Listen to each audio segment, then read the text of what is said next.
So, what was it like working on, such a revered classic prequel, right? I mean, you're thrown into this world that John Carpenter created.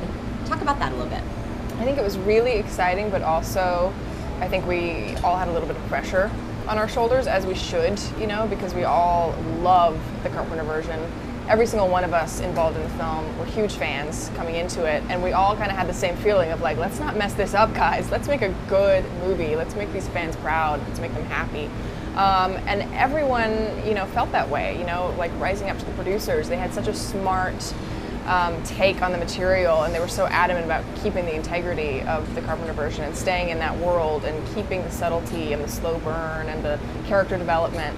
And that's what really drew me to it, and that's what I'm so happy came out of it in the end.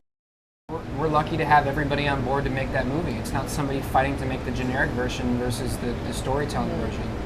And you had storytellers across the board, whether it be character-based with the actors playing the characters, or Matthias and his ability to find a linear storyline and do that rising tension to the state of paranoia and isolation and self-preservation that it becomes. I mean, that's the good news, is that movies are so impossible to make in the first place. When people are in kind of opposing philosophies about what movie they want to make, it makes it almost impossible. So everybody was striving for the same thing, and I think that's what made the movie work. What was it about the alien specifically that was so unique, that created such a sense of paranoia among the crew? Well, I think, it has to be the fact that it can mimic anyone perfectly. So you literally don't know if the person next to you, who's been your friend for years, is someone you can trust or not. And the way that breaks down, a community of people, and the way that causes fear and paranoia to rise and brings out these elements in people where they resort to things that they never would have otherwise resorted to, is what's really kind of fascinating, and what is those themes are what make this film so interesting. And it's something that's universal as an audience member, because we all have issues with relationships and trust. And the fears in our lives, whether it be loved ones or relationships that we're in, or people that we work with, is what happens when that trust falls apart and we're betrayed in these moments. That's universal. I think the trust issue is universal. And I think that you, as an audience member, have to have something that you can identify with the characters, and understanding somewhere from a logical standpoint where they are and what that feels like. And I think that makes it possible. It's not just a scary movie. I mean, this is such an intense, kind of talking about that intense psychological thriller. Mm-hmm. You're saying you don't know who's who, you don't know who's the alien, right. It's just such intensity on set. Can you talk a little bit about that?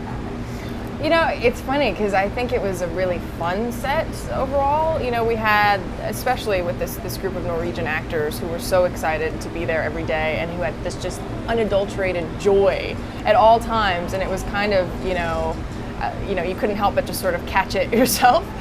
So offset, it was really like everybody was having a great time. So it was interesting to kind of flip back and forth, and have to kind of get into that mindset, once you step foot on set, and try and just get really serious and get really intense and go to that place, because the people were all so lovable that, it certainly wasn't something that, we took home from work at all. And sometimes when the subject matter that you're shooting is so intense, you have to find that balance when the cameras stop rolling, otherwise you go crazy. Yeah. Because I think shooting on location is a very kind of isolating experience in itself, because you're away from everything that you know. And we had some really funny people. Joel and Mary and Christopher. There's a lot of great sense of humor on the set. It made it kind of livable.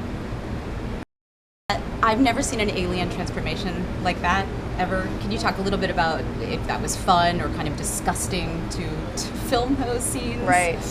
Well, when I first saw the mock-up designs, when I met with Matthias before we started shooting, I was so excited, because they looked so kind of grotesquely beautiful, and I was so excited to see how it was going to turn out, with the end product, and seeing what they did on set, what they were able to do with the practical effects, all the different types of things that were used, the puppetry and the animatronics, and still creatures that would be lying, that would be burning, it was all incredible, and it just enhanced with CGI in the film. Everything that you see in the film was there on set with us, and we were able to react to it, and we were able to feel it really there and tangible, as opposed to just looking at an X and imagining something, So it was great for us as actors to have that. Those special effects guys they're artists. I mean, they created works of art, and they're terrifying. Yes. And that makes all the difference in the world. Acting with that versus a tennis ball makes those scenes work.